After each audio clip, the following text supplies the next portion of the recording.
Fiore, live from California. Hello, Melissa. Hi. We got a bunch of great faculty in the room with us and administrators in the room with us, and today we're going to talk about Twitter for learning. I'm going to peek in from the side. I don't want to block anybody though. And eventually I'll just move over to that little chair over there so we can see everybody.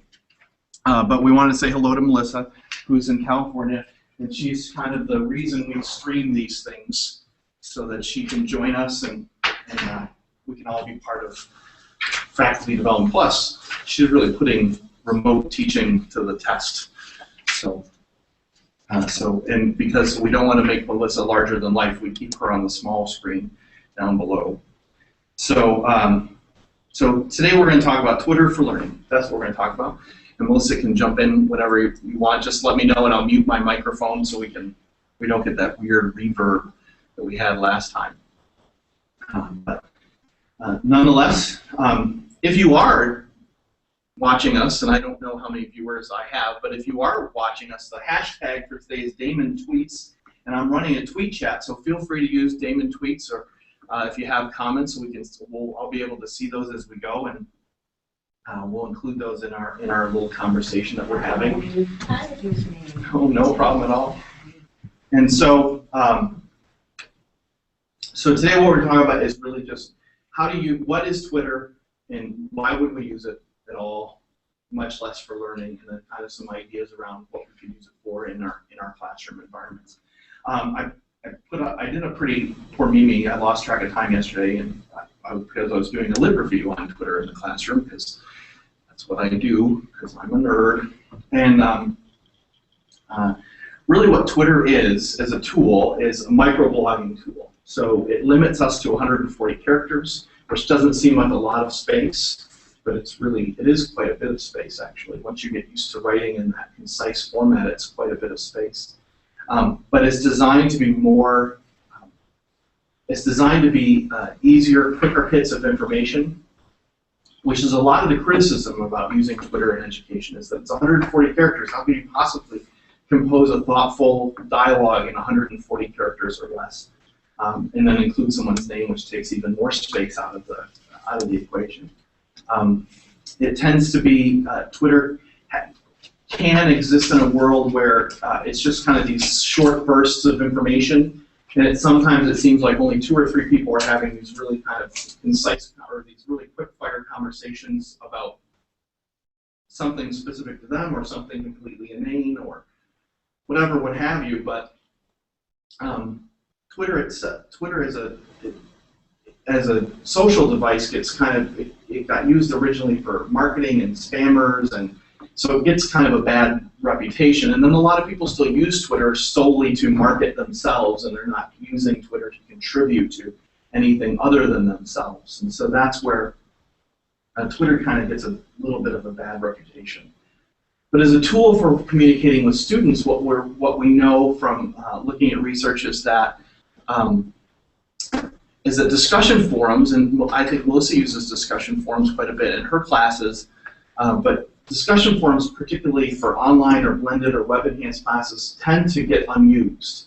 And the reason they get unused is because that's not where our typical age students fall. They're not going to get involved in the discussion boards. They want to say things, and they want to have a quick-fire conversation. And when you talk to students about distance education, what they say to you is, what I really wanted to have was that synchronous, I want to be able to ask a question and get an answer, and ask another question and get an answer, and ask another question and get another answer type of conversation. And that's what Twitter affords us, is the ability to ask a short question, get a concise answer, get an answer, and then be able to ask another question on top of that.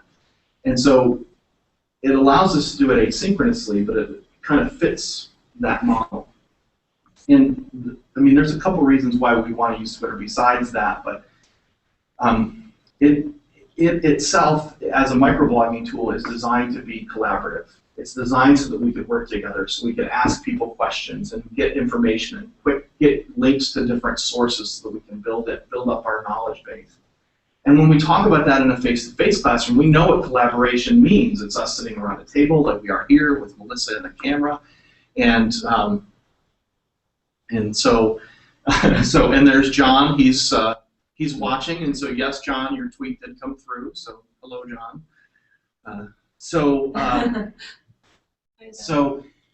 We know what that means. It means sitting around the table. But as you know, we know that distance education is growing. We know that education and the technology in the classroom is growing, and with the growth of that technology, there needs to be a change in the way we think about collaboration. We can no longer say this is what students need to be doing because this is what we did.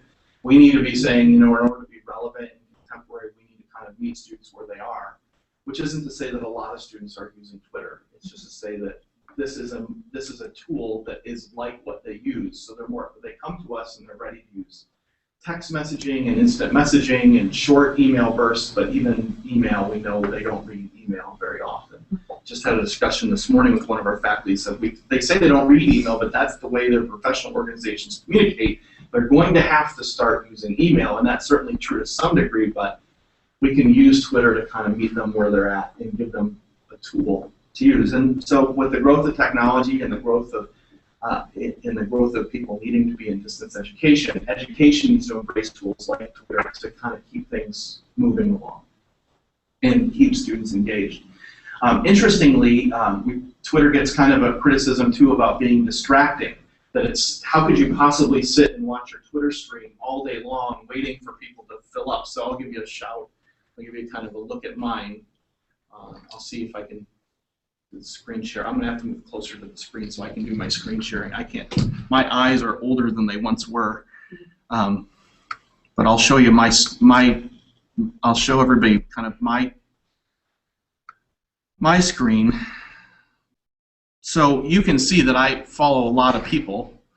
Got 39 new tweets that will refresh here. But you can see that if I were to sit here and watch my Twitter stream all day, I would go, this would be a time suck. I mean, I would just be Twittering all day, and short of getting a job as a Twitterer, you know, you can't do that. So, oops, oh no, there. Hang on, I'm blanking everybody out, and I've lost my mouse. Hang on. Oh, there we are up there. Okay. There we go. So you can see that if you were to look at that all day long, you would lose total focus. And so that's one of the criticisms. It's just a bunch of inane conversation and marketing and sort of jokes between people, and I can't use it in class. But there are ways that you can manage that list, manage that information, and give specific activities in the class to use it. What we found in terms of it being a distraction is that actually or what research shows is that that's not what students are reporting. The students now want to be engaged in they want to have that kind of multiple stimulus format. Like they want to be able to watch, a movie and tweet. And I don't know if you do this, but when I watch TV shows at home, I'm often Googling characters and plots and things that they say because I'm curious about a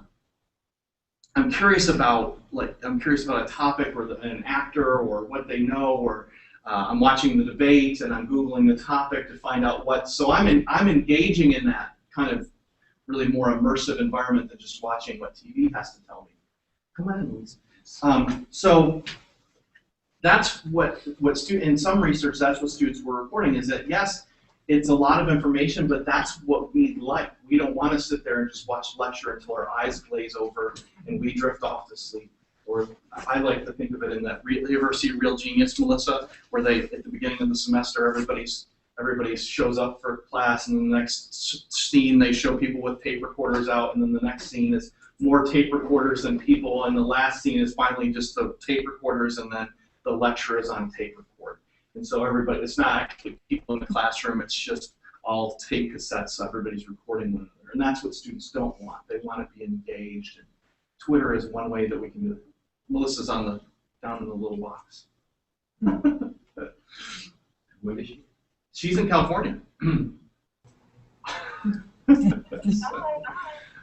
Actually, I'm just kind of just comment. I recently met. Hang on 1 second, Melissa. Let me just mute my microphone so I can.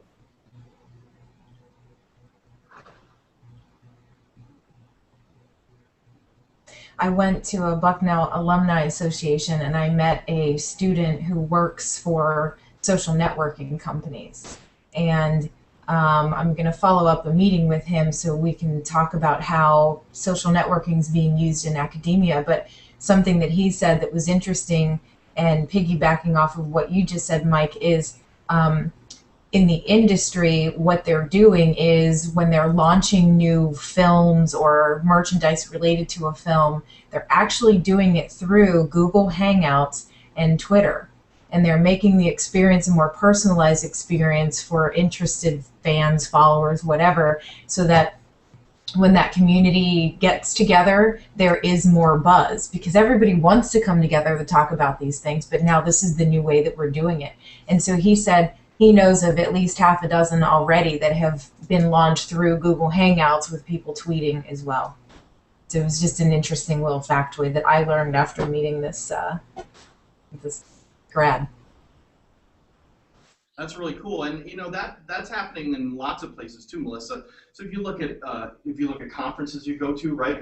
They give you a conference hashtag, and you tweet away, and you can watch the hashtag go and retweet things, and that's how I keep up with what's happening in either within my seminar. Somebody else says something similar, or I've engaged in discussions about a point so the presenter can go on presenting, but maybe I'm back and forth with another audience member about a topic. At the nightly symposium I attended in April, that's how I learned the space shuttle was flying over DC. Someone hashtagged it in the conference, and so you know that on the next break I could go out to the window and see if I could see the space shuttle. And so so you learn different things. It's also how little small special interest groups can get together if they have their own hashtag. Who's going out to we're meeting at this place or that place. And so, yeah, they want that experience, but then they want to engage with their own interests and around their own discussions. And so, so it seems like it'd be a distraction, but you limit what students were saying in terms of the classroom is that they found that it was easier for them to engage. It wasn't less distracting. It actually kept them interested in the content because they didn't have to kind of glaze over and hope that they catch up with what the faculty members are talking about. In terms of its educational value, right, 140 characters seems like a very limited space. How could you possibly get a thoughtful written assignment out of a student in 140 characters? But what Twitter promotes is concise thinking. So they have to synthesize their information. They have to evaluate what's important. They have to analyze it to make sure it's appropriate, and they have to synthesize that or create it into a 140 character or less composition piece. So takes hopefully takes some thought. I mean, I follow a lot of people on my Twitter feed that are funny people, and I'm sure that they are, and I'm most certain that they put a lot of thought in their posts, but it wouldn't necessarily be considered academic, but it would be fun. And they are fun, and I do chuckle from time to time. So it promotes that kind of concise writing skills. It promotes critical thinking because they need to kind of weasel it down. Tweets are really more effective when you're not just trying to be complete in your thought, but more of kind of inspiring and then including additional information. Go to this website and check this out. Watch this video. Here's an image of what I'm talking about. And so you're asking them to incorporate more media than just this 140 characters of information.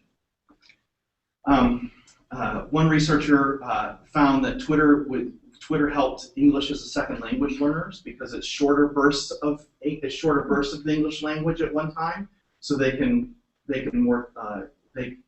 digest that easier. They don't have to read a full academic paper or even compose a full academic paper. They can kind of compose things in shorter bursts of English and get that support via Twitter. However, I mean, granted, I write thanks THX now, and I write LOL whenever I laugh, even if it's not really out loud.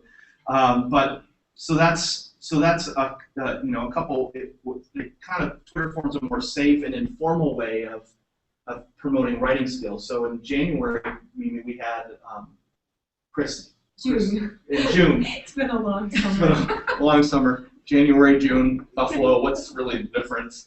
Not festivals, more festivals. So in June, it was Chris Anson. Chris Anson came and talked about improving our writing here at Damon College, and talked about using more informal, less scary ways to promote writing, but do it in a way that isn't a full research paper, which is frightening for students. And from what I'm hearing from some faculty here at the midterm is they haven't yet started those yet, so now they're kind of under the gun. Low impact rating. Low impact rating, that's what it was. Thanks, Mimi, that's exactly right. And at the very least, the very lowest level of kind of an academic use would be that it provides even if they're just tweeting random thoughts they have about your course, it provides them a chronological order of their thinking that they can use then for reflective journaling or reflection on a paper as they get to a certain point. So there's some, and there are some academic uses, but you have to get past the spamming and as a marketer, I don't want to slam marketers, but you have to get past some of the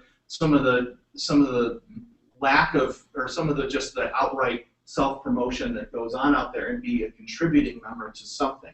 And for faculty, what that means is that we need to design activities specifically in our classes that use Twitter to promote their use. Otherwise, what will happen, and it's happened in some research where they said, hey, we're going to use Twitter, this is what it looks like, this is how you use it, and then over time, so in the beginning they saw a lot of use of it, and then over time that declined, which we see in online courses a lot, right? In the beginning, everybody's like, you know, going great guns, and then as the course wears on, activity diminishes. So we see it in face-to-face classes. We just see it in actual attendance, right? They kind of, you see them 1 week, and then you see them for 3 days, and then 2 days, and then 1 day, and then maybe 2 again, and they kind of fade in and out of our classes on occasion. So just like in that, we want to use Twitter for different types of activities. And so I read a lot and searched a lot on different types of activities. I'll share a couple with you.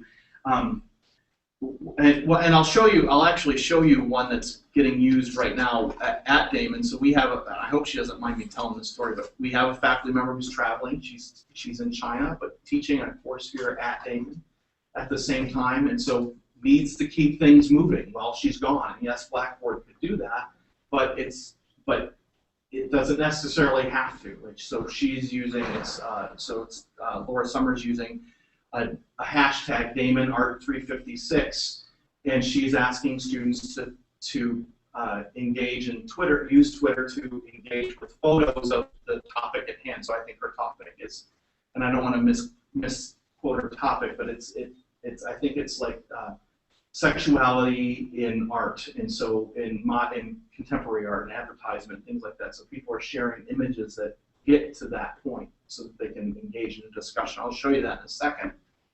So there are lots of different activities that I thought of with regard to using Twitter in your classroom. One is that you could make a class hashtag, just like I just did with #DamonTweets, right? So John will give us, John, you think while you're watching, could you give us another little #DamonTweets just so we could see how that's popping up? So I'm using a software called TweetChat, which limits my stream. I don't have to watch 1,000 things come past. I can focus in specifically on this hashtag #DamonTweets thing that happens, or whoever's out there twittering can give us one, and it'll refresh over time.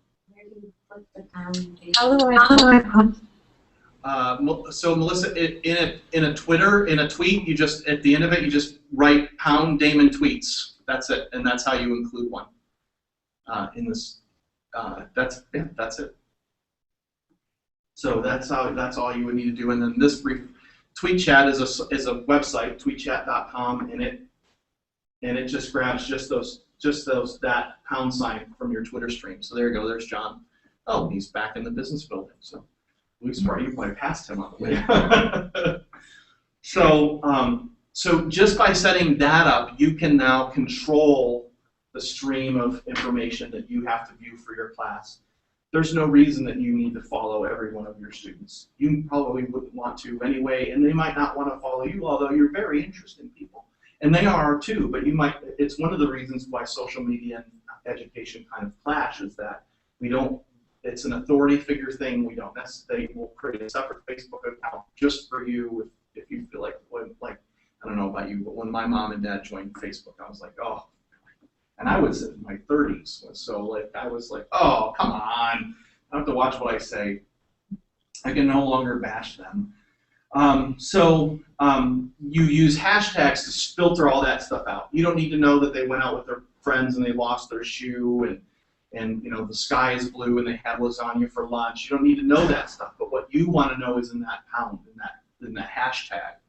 And so that helps you kind of, it creates a hashtag you can create at the beginning of the class so that it's kind of yours for the duration. What you may find, depending on what you do, is that you might find people who are not in your class kind of finding that hashtag and maybe playing along with your class and inserting different thoughts, and that would really be a world of opportunity. You can use Twitter to brainstorm on ideas and projects really quickly. We talked about this being short bursts of information, and John, who's watching along and tweeting along, can probably attest to using kind of short bursts of information for brainstorming and creative thinking. So this is a way to do that even synchronously. You know, have them in class brainstorm instead of using Post-it notes, which kills 1,000 little sticky trees every day. You could use the hashtag and just get all this information in one space.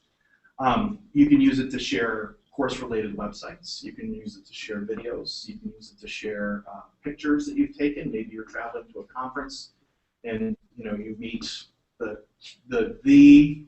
seminal author in your field, and you take a picture of that person. That might be fun for your students to kind of live through your eyes. You can. I saw research that suggested using Twitter as a live form of formative evaluation in your course, so or a weekly form of aspect of formative evaluation. So rather than wait till the end of the semester, you could tweet your thoughts in class this week, and they tweet them along, and you can make changes to your instruction on the fly. You know, they need to be less animated, more boring. You could do that. Right? You can do that stuff. You could even, and I stole this actually from a blogging experiment, a digital stories project, where they actually tell the tale of Dracula through a blog by day. So every day Dracula's write a series of letters, and so they do it over the same time frame of the book, but they do it in blog form. It's a pretty interesting little project. Well, you could create a Twitter conversation between literary characters in your. So if you're reading, and I need a. Can they be collected and managed, John? Yes, they can. You can run a report on that hashtag, and then you can just kind of collect it all up into a Word document and splice it out from there. Absolutely. So John's asking if we can use it, collect that stuff, and manage it that way. So say you're reading a great novel in class. Maybe you're reading Romeo and Juliet, and so you could actually have students play the role of Romeo and Juliet and all the other characters, and have them tweet the story back and forth and get them really. That's a very kind of maybe on the outside of the bell curve kind of use, but that's okay. I was in a class where Twitter was used instead of email, and you probably know this from working with students, is they would just assume text you a question and then ask you a question in email or in person, but you can use Twitter for that very same thing, right? It's 140 characters. You're keeping it concise. They have to make their question concise and clear for you. They don't have to ramble. For their stress level. You don't have to hear them ramble for yours. You can use direct messages if it's private. So if they're following you and you're following them, they can send you a private message. I'm having trouble with this. I can't come in. My cat ate my fish. Whatever. You can tweet questions from the reading during the week to keep them engaged beyond the classroom. Who read this? What were your thoughts about this topic? Can you find me an example of of guerrilla marketing in use in Buffalo and tweet that? Looking for a plug, please. No? Oh, okay. I just say there's plugs around here somewhere. Look. Do you have to invite people and do they have to accept you? No, you can set. Yeah, that's a good question. So the question, Melissa, was: do you have to invite people and do you have to accept them? And that's one of the beauties of Twitter is no, you don't. I don't have to follow Donald Trump if I want to tweet to him, for example. I can just tweet Donald Trump and he gets the message, and we don't have to be connected. I don't have to see what he's saying. I happen to be because he's kind of a funny, interesting character. So, but he hasn't replied to any of my tweets yet. So what's the benefit then of inviting someone? You don't have to. And to following them just means that you're following everything that they're tweeting out. Every thought that they have, they put in Twitter, you see. But if you don't want to follow somebody, if I, maybe I don't want to follow, I'm trying to think of somebody. Maybe I don't want to follow Joe Biden, for example, but I want to send him a message. I can send him a message. I can just use his Twitter handle, send him a message, and then I don't have to. He can reply to me if he wants, and I'll see it. He doesn't have to, and I won't see it, and I don't have to read anything else that he's saying. For example, no dig on following Joe Biden if you follow Joe Biden. That's fine.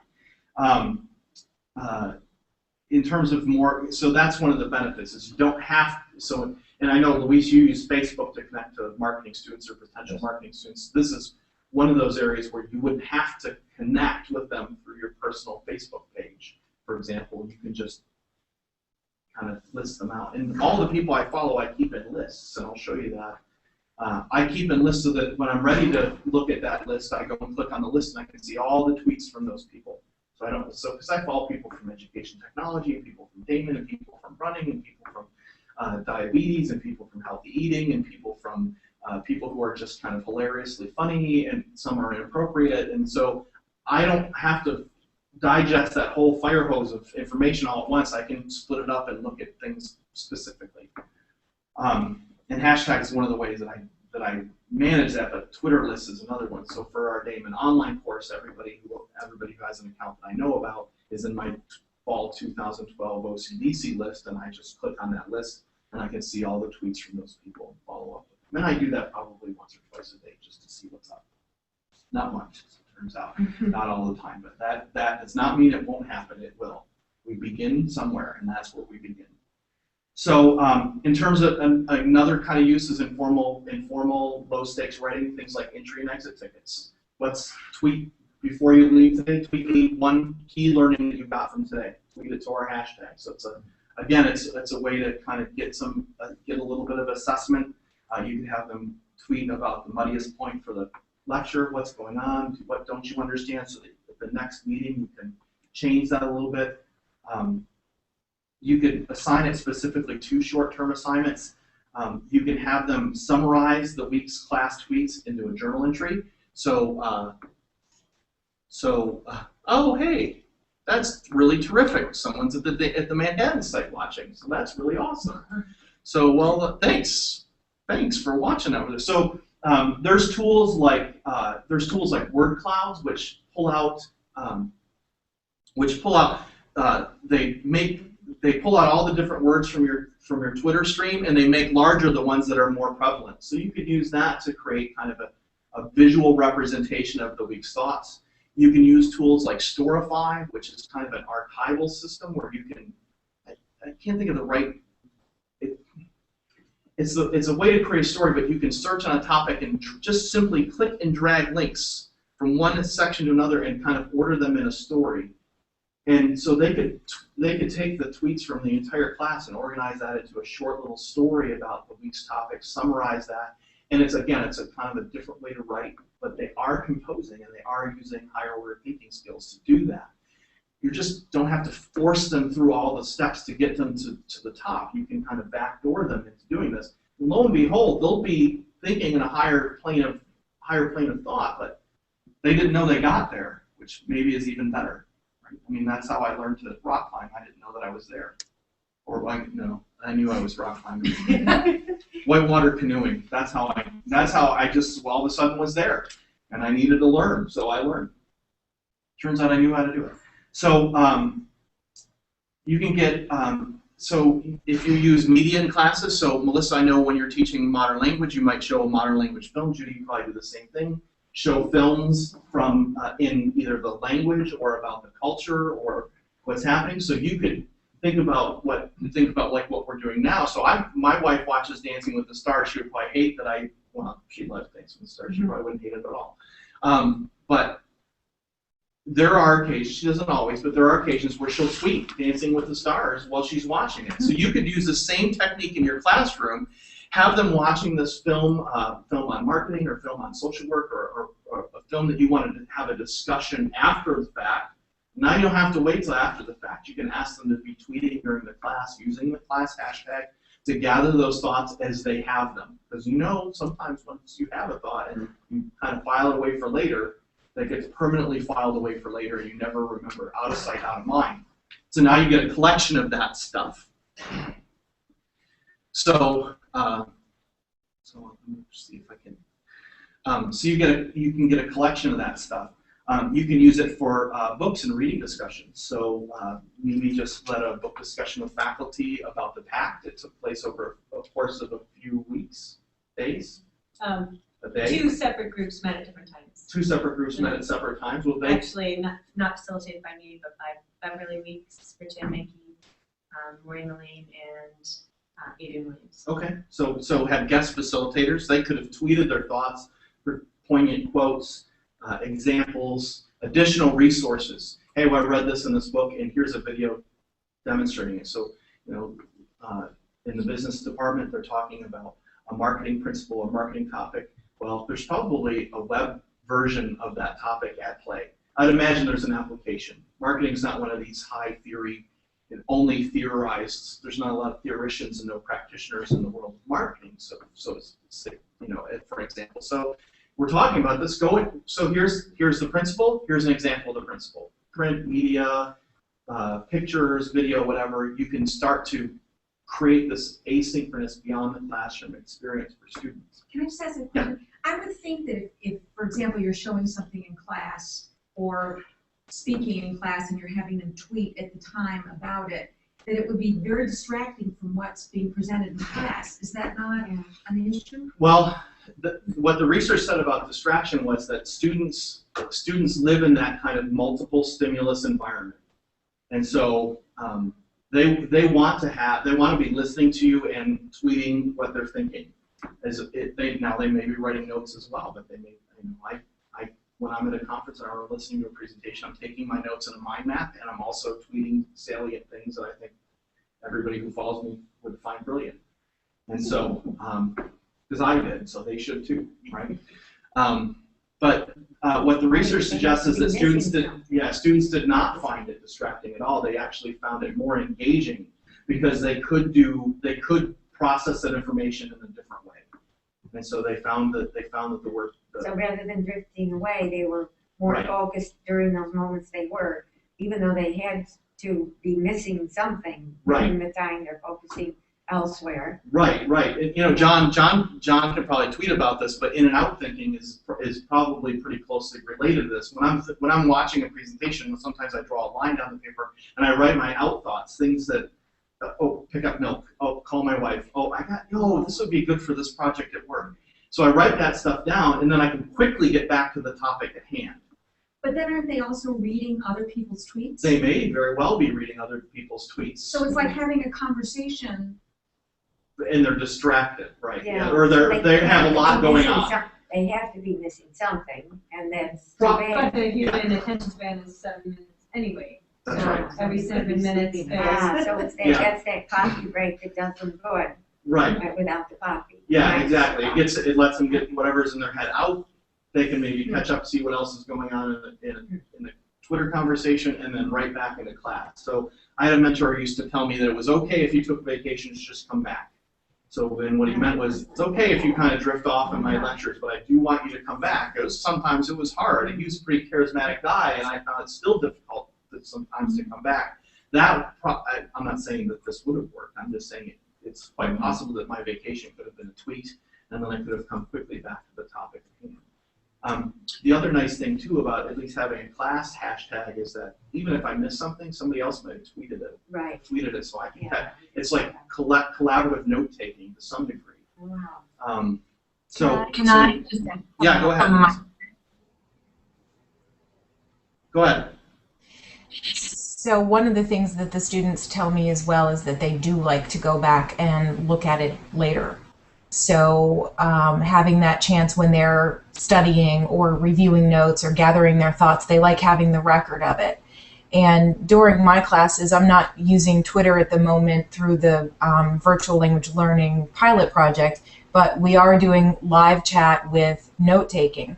And what happens is the students will have face-to-face discussions and then they'll come to the forum to share with the entire class what they discussed in their small groups. And what I'm finding is not only are they typing, but I will be typing, they will be typing, and we'll be speaking to each other as well as responding to a thread that we just read and speaking about it as we're typing and responding to a thread that we were typing before the other thread came in and we wanted to respond.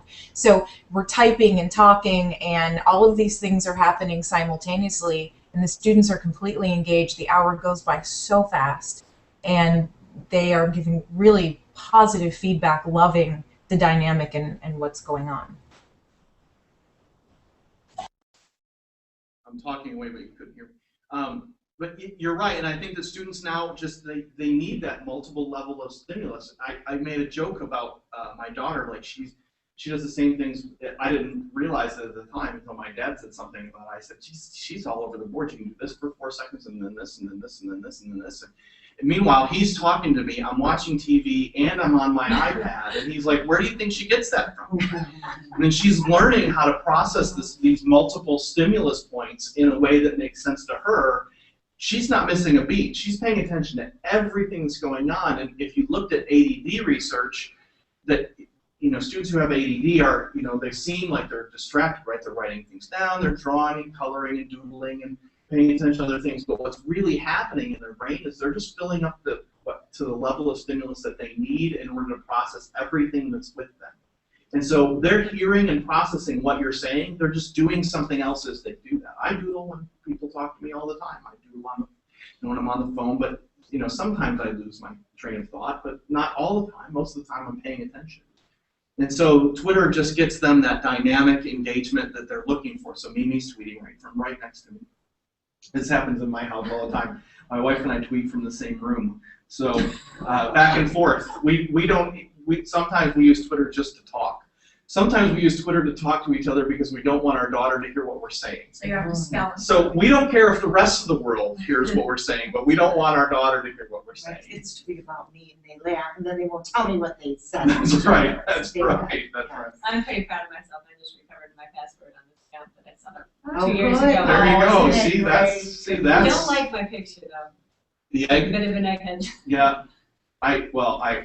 Someone I follow was tweeting about people who got eggs yesterday. That shows you're a late adopter or Yeah. too lazy to upload a picture. Yeah, I think a lot of spammers won't put in images. So I don't know if you're going to do that or not, but my goal is to be able to get out of here today and be able to open my Twitter in my class. Yeah. And have my students tweeting with me. Instead of asking me a question verbally, right. They could just send me a question anyway. And so we're going to talk about that. We will. Yeah, absolutely. And so that's what we're going to move into. We got 10 And the minutes. second one is, I did that once. It worked very well. Okay. Okay. The problem was that when they tweet to me, the other students know the person because they see on the screen. Right. So they say, oh, me wrote that question. And that kind of pushed a little few people back because Right. they want to ask the question. And they want to have Anonymously? They want to be anonymous. Right. Yeah. So how can I make it anonymous? yeah. So anonymity was. I'm working on saying that word. See, still working on it. Anonymity. Yes. So being anonymous is one of these areas where there is concern. So what you can do with Twitter, so my Twitter handle is @MikeBurda. It's my brand. I've had this for years. I've crafted my social identity around that. I'm comfortable with whatever I have to say. People slam me, don't slam me, it doesn't matter to me. But some users aren't, so they use handles. And they might use a different, maybe it doesn't have to be their picture, so I use a little avatar of me. Mimi has an egg.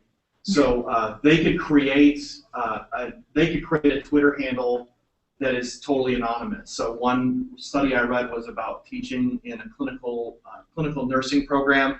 They used Twitter, but rather than ask them to use their real names or their real Twitter handles, they said pick a bone in the body as a skeletal class. So there was skull nurse, arm nurse, thigh femur nurse, whatever it was. So they were anonymous to each other, and they could still ask and they could still be engaged in the class. Some people, I heard a lecturer talk about kind of a measured level of anonymity. close enough, where you, the faculty member, know who skull nurse is and femur nurse is. You know who they are, but skull nurse doesn't know who femur nurse is. So you know who they are because they've told you, they've shared with you, but they haven't told each other. So they could ask questions and be anonymous relatively in the class. So that's one way that you could do is encourage them to create, if they so choose to create an anonymous handle, then they can. And they can have one handle per email account. So if they don't have it associated with their name and email, that's where they could use it. They have to create a new Twitter, you say? They could if they didn't want to use So they their could Twitter be handles. Yeah, if they wanted to be, yeah, they could. I mean, it wouldn't link to them. They don't. But they cannot do from their account, their regular account. They could tweet you questions. They could direct message you questions if you're following each other. The level, being anonymous is sometimes really difficult. But I think using that kind of pseudonym and a handle that doesn't have their name and doesn't use their picture probably gives them enough comfort level to be. We were just talking this morning in a meeting where students are coming to Damon and they're so comfortable with exposing everything it is about their life that sometimes it seems weird when they say, "I'm not ready to tell you everything." Like the professors saying they're dumping out their purse on my desk and showing me all their stuff. Like, that's kind of that. And then to turn around in class and say, "Well, I'm not really comfortable asking this question." Really, just showed me everything in your whole life, and I need you to ask this question. But so using a pseudonym would be one way to do that. And then to the question of using it in class, what you do is you would set up a hashtag just by saying what it is. I write them on the board.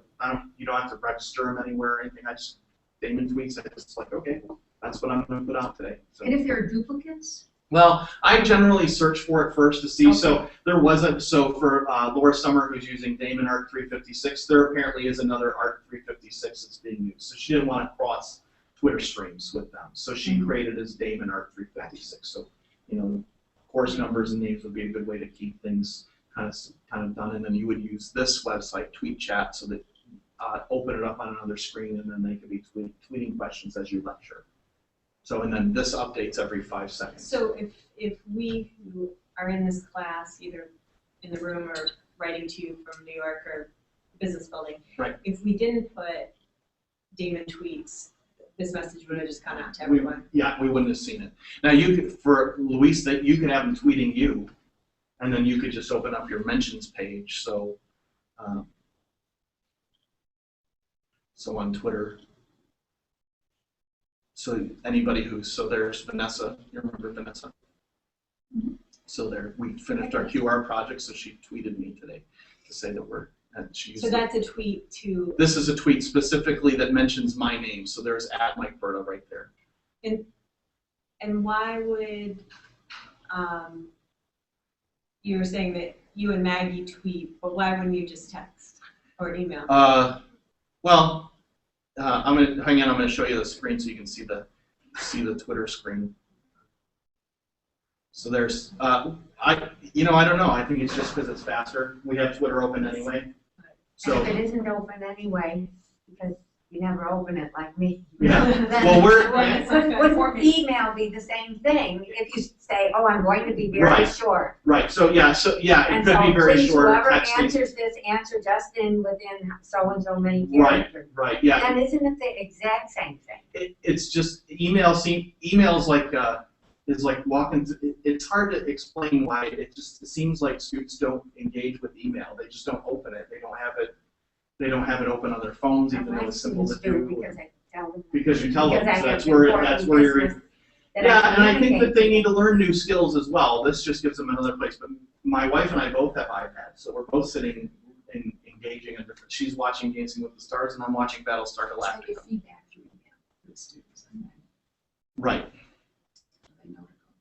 Yeah. So and yet you would say, for questions, and so the class I took this summer it was so. If you have questions, tweet me questions. That's where I'm at. You're going to get me. How many followers do you have? I don't even know. How many followers do I have? Was the question. Let's see if I can shrink this down. My son. While you're checking. 251. Oh, that's So, good. and I don't know. They're all, and I'm following 585. So Okay. that's a lot of information to process. So how do you do it in class? So this is to get to Louise's question, a very practical matter of using Twitter in class in the last 3 minutes that we have together. And then it's on, and then I have it blogged as well. So all of this stuff is on the experimental classroom blog, which was sent out, so you have a link to this post. What the research was showing and what other practitioners said was that the first thing you need to do is orient students to Twitter. It's a new tool, and they're already kind of learning a new topic. And if you add a new tool to that, they just will default and go to what they're used to using, which is lecture. So you want to establish, the first thing you want to do is establish your own account and start following people that you're interested in. Colleagues, former colleagues, professional associations that are relevant to your field. How do you get these followers and how?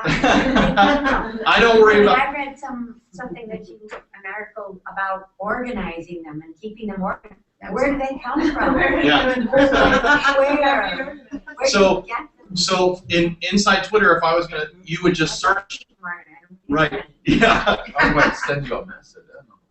If you send it, you just write at Mike Berta and then type in your 140 characters and it'll tweet. Yeah. So it's So I just write at Mike Berta. Yep. That's me.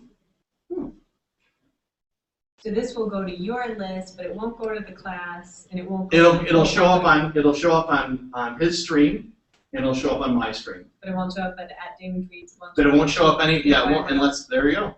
So there, oh, is that you? Yes, I see you. So there you go. I gotta get the key. Now I have to get the keyboard. I should have brought this in earlier.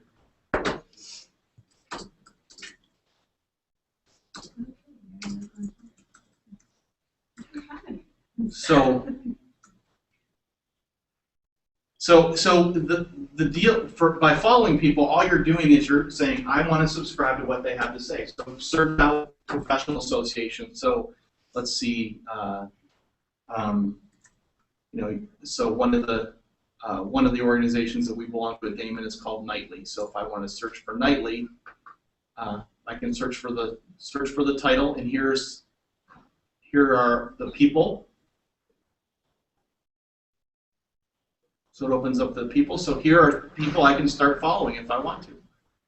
So there's some more Nightly folks. People who have put Nightly in their title. So here's actually, I'm surprised I'm not actually, well now I am following Nightly. So sorry Nightly that I wasn't following you earlier.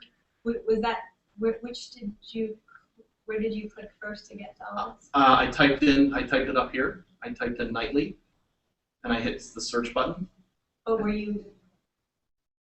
And then I just clicked on people because that's what I'm looking for is people. Or did you start with Connect or Discover? Nope. I connected. Well, you could.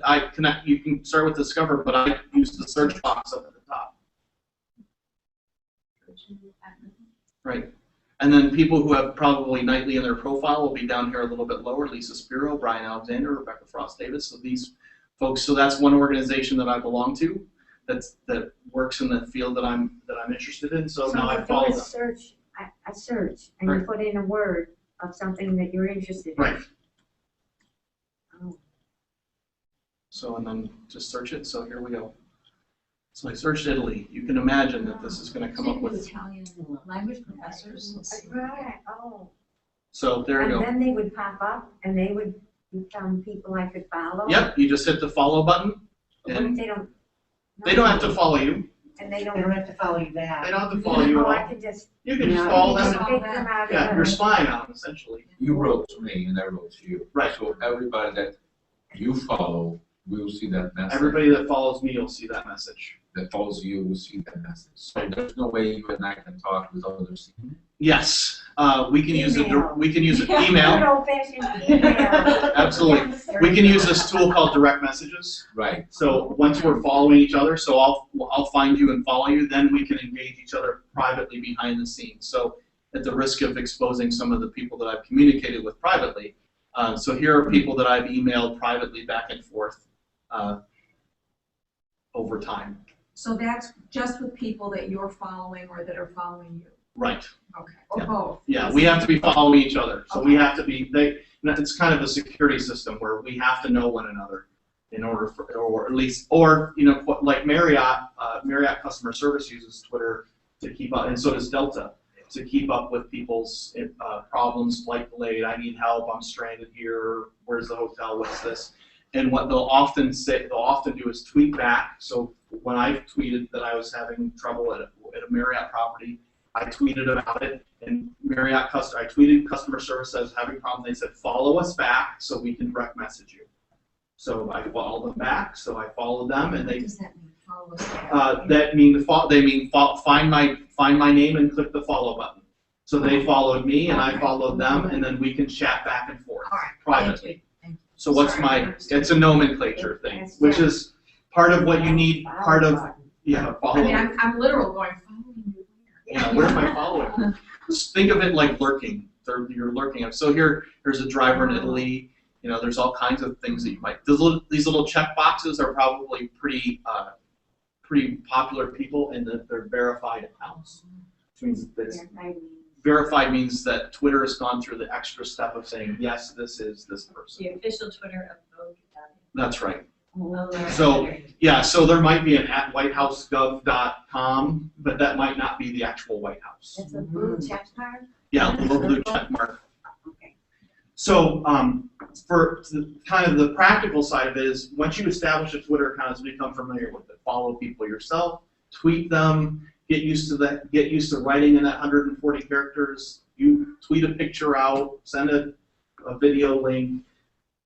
Look around at websites that you have and find the share button and learn how to share from different websites so that you're familiar enough with the technology that you're not going to get stumped. And then the next thing is really or at least less likely to get stumped, more stumped.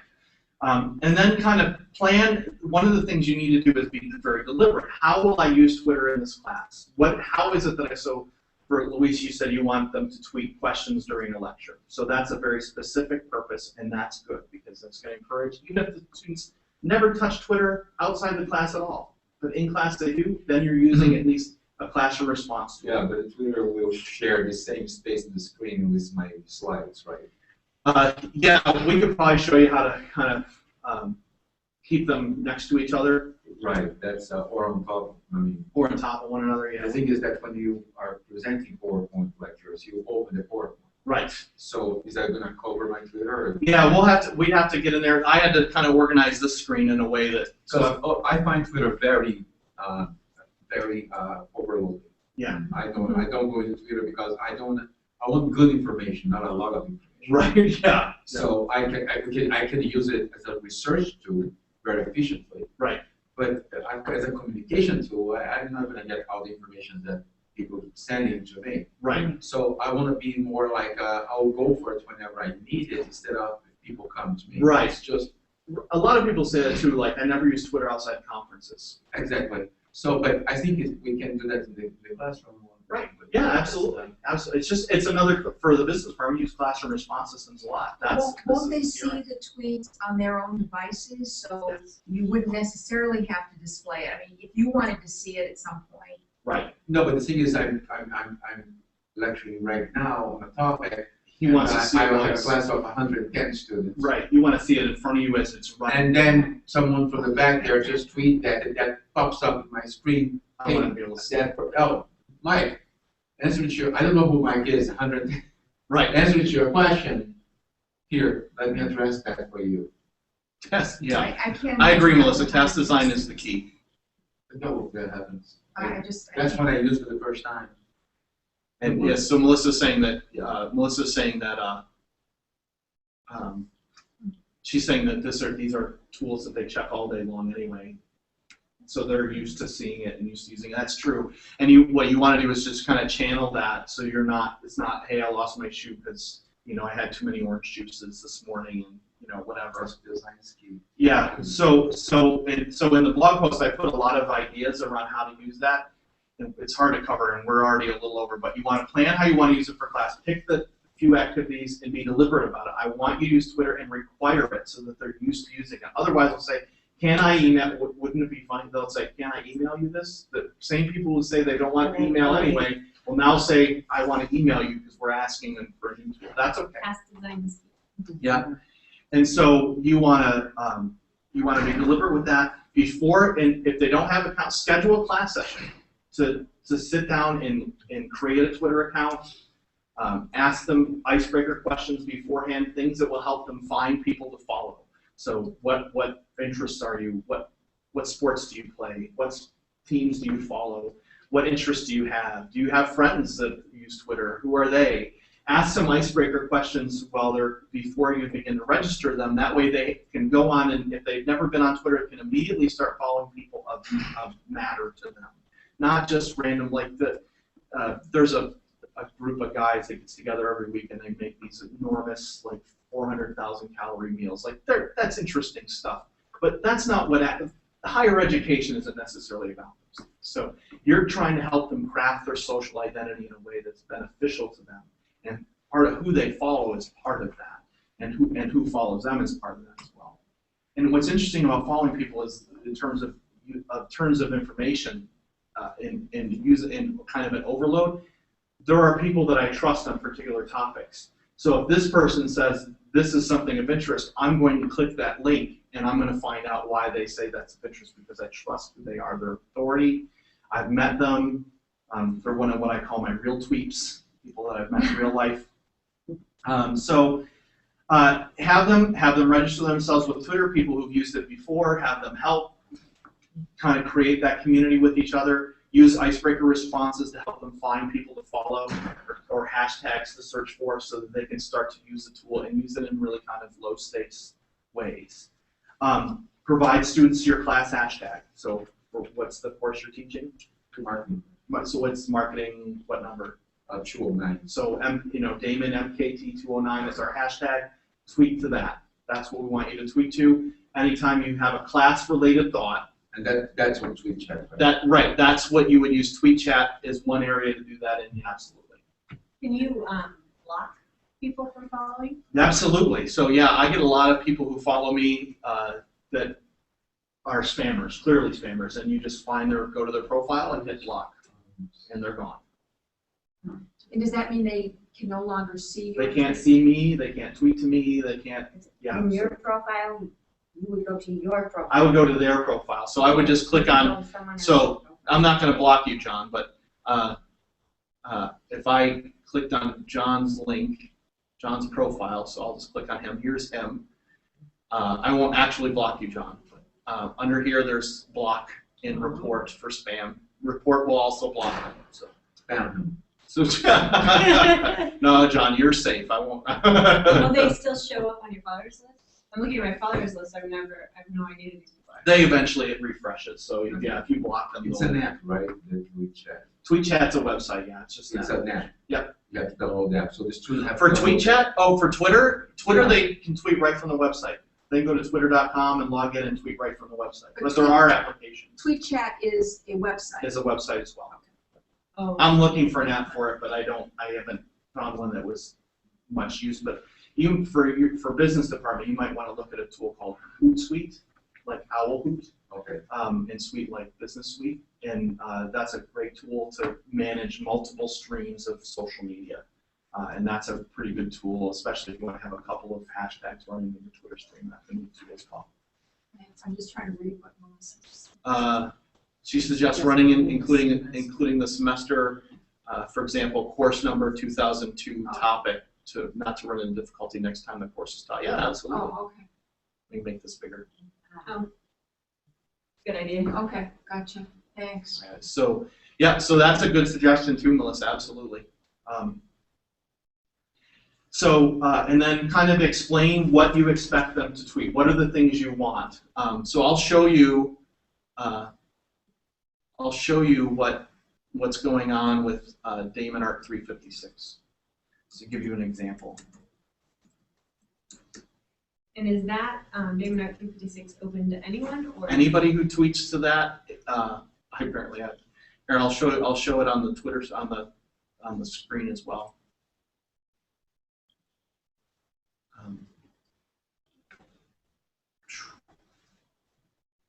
So right now, this is what's going on in Damon Art 356. It's not everything, but it only goes back a certain number of days. So I'm not totally sure how this is how fully this is being used. But so this person's saying all men, one woman. This is the topic of the class, right? So she's including photos.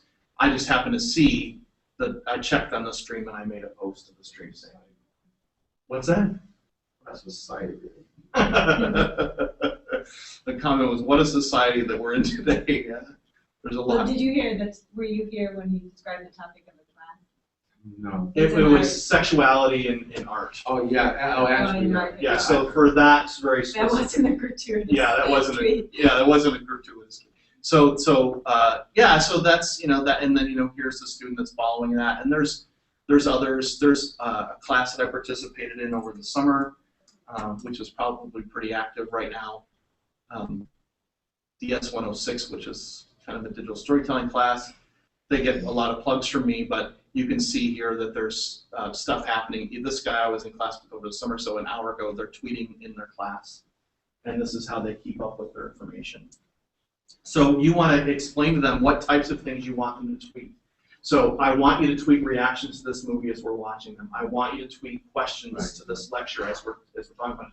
When you leave this class, I want you to find images about sexuality and art, and I want you to post those images so that we can discuss it. Does it clean itself?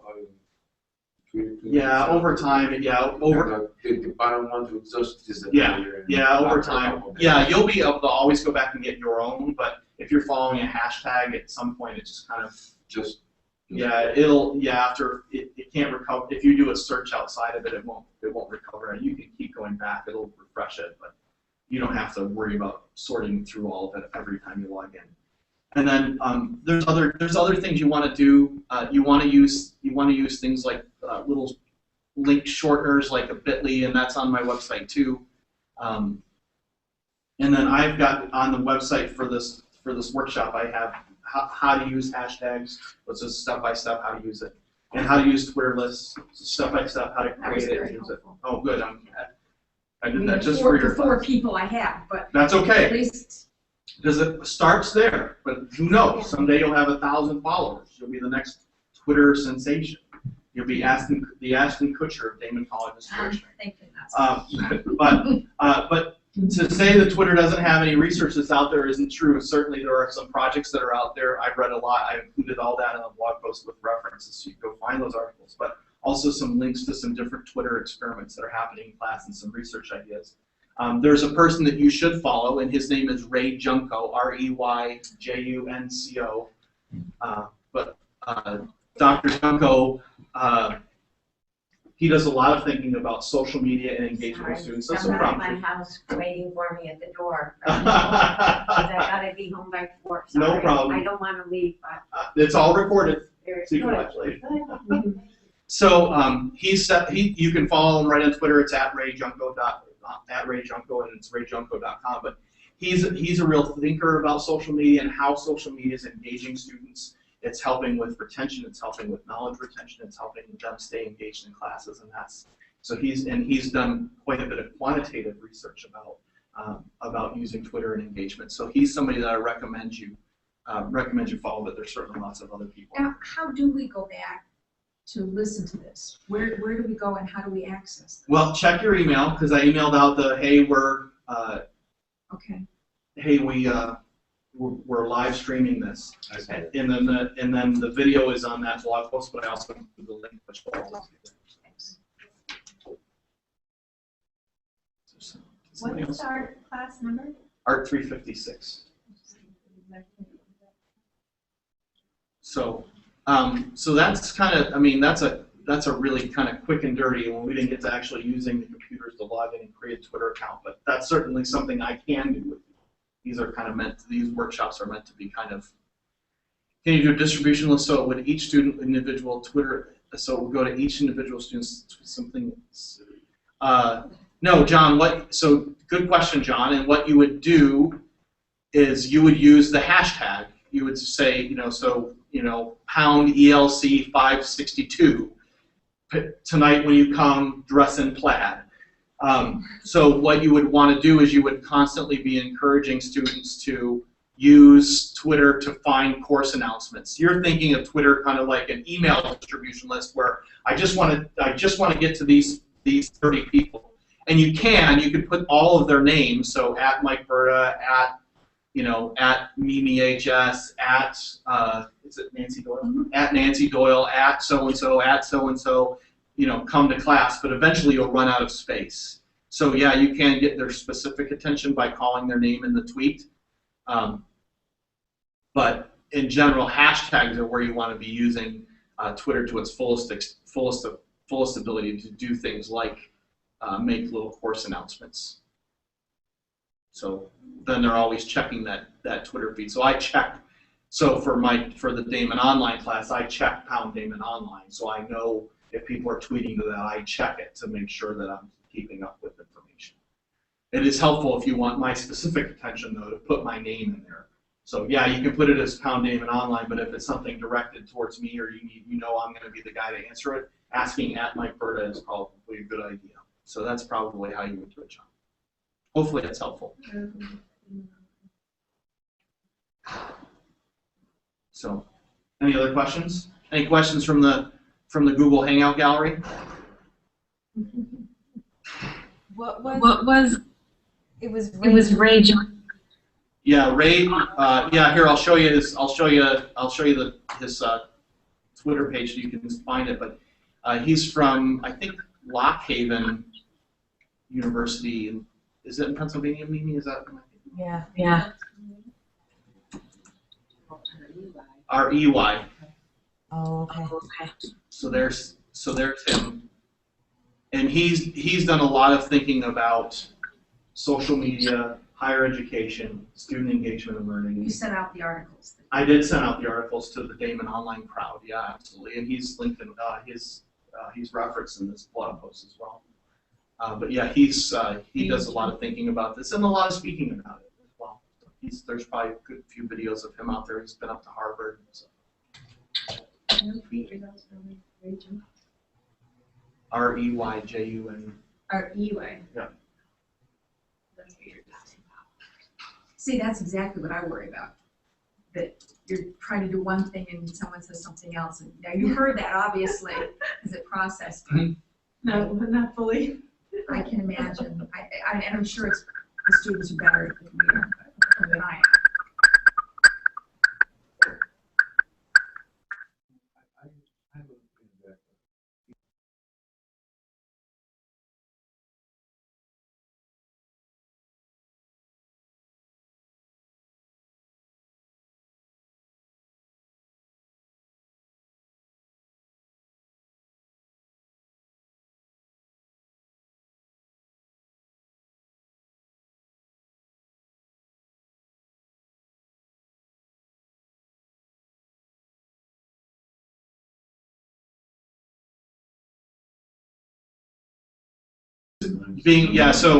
So the point, so Louise's point was that that Twitter has so much going on with it that you need to really be specific about what you want to, how and what you want to use it for, and then figure out how to use it for that, and then from there start, if you want to do something else, add to it. Yes. So use the tool in a way that makes sense for you, and I agree, because you logged into Twitter at first and you saw all this information, all these people, you would just say, this is a world, this is an open door to a world that I'm not ready to absorb all of this data. So managing the streams, one person said, if you think I tweet too much, put me in a list that says tweets too much. So if you don't want to see me, then that's just where I'll live, and you can go check me out when I'm there. So, but I use Twitter lists and Twitter lists and hashtags just to keep up with specific topics. And I ask questions. So if I know that something, if I ask an EdTech question, I might use a generic hashtag like #EdTech and see if somebody gives me a response. They don't always. It's like going to the rooftop and asking a question. Somebody might answer you. Somebody might not. That's okay. I'm just asking while I'm doing all my additional searching and looking for stuff. I'm just hoping somebody has a quick link or a validated link, somebody that I know and trust that say, hey, here, we've used this. So anything else? I know there is a way you can link like Twitter to Facebook, right? Yeah. There is a way that you can link Twitter and Facebook. Yeah, there are applications that do that, so that what you tweet will also go to Facebook, and what you put on Facebook will also go to Twitter. So yeah, there's a way that you can do both. Do you know if any of our faculty are using Twitter in the classroom besides Melissa? Laura is for sure. Right, I've lost my mousey. Oh, yeah, I have. But I don't know. I don't know off the top of my head if many others are. So I think this, again, it's kind of the new tool. So, Nancy got set up in Twitter, so she's got an account now ready kind of for a little bit more information about what is it, how could I use this for class, and if it's an online class, Twitter is, they might be at work, they might not be able to log into our Blackboard site at work, but they have a smartphone, they might be able to tweet you a question if they're having.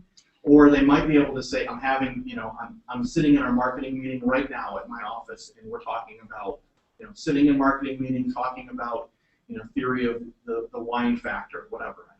I like the concept that you had mentioned, the example of having them tweet something that they wasn't clear in class or that they have a question about. Right. And that's an easy one that's manageable. They can do it as they leave class, and then I can digest it on my own time. Exactly. Or one of their classmates might even. Or one of their classmates might say, answer. I got that. Yeah. Absolutely. So I like that. That's a good first step, I think, Absolutely.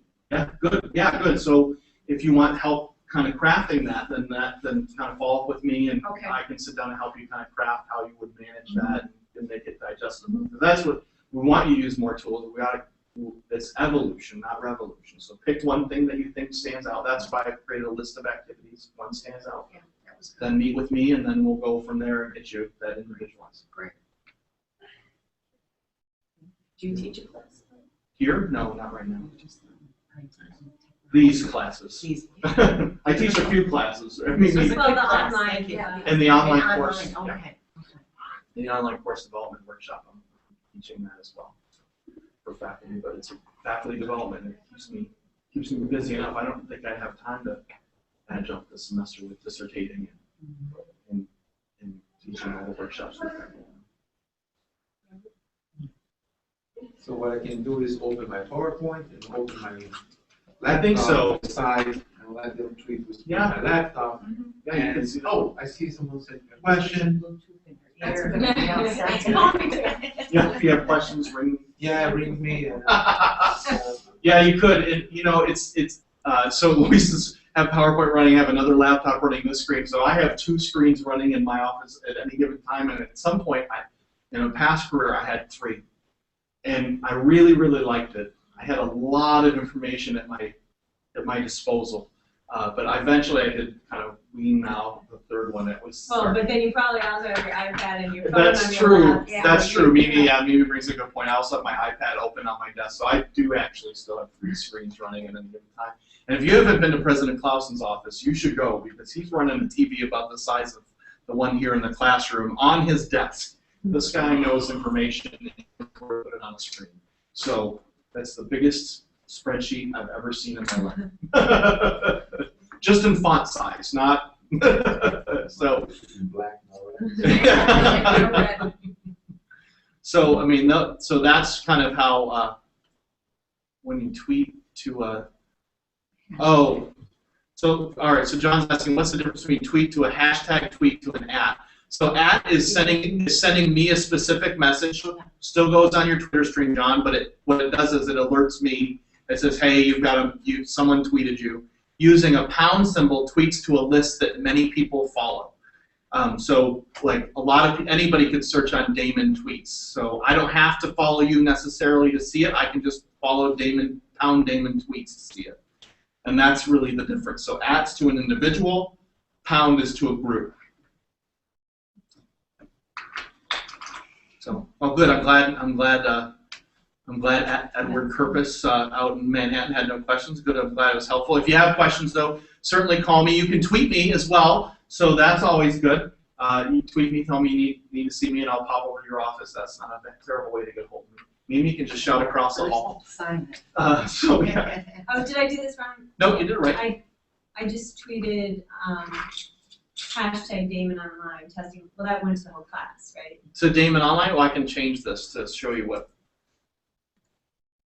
I'm looking at Damon tweets specifically, but here's Damon Online. So there you Yeah. are. Okay.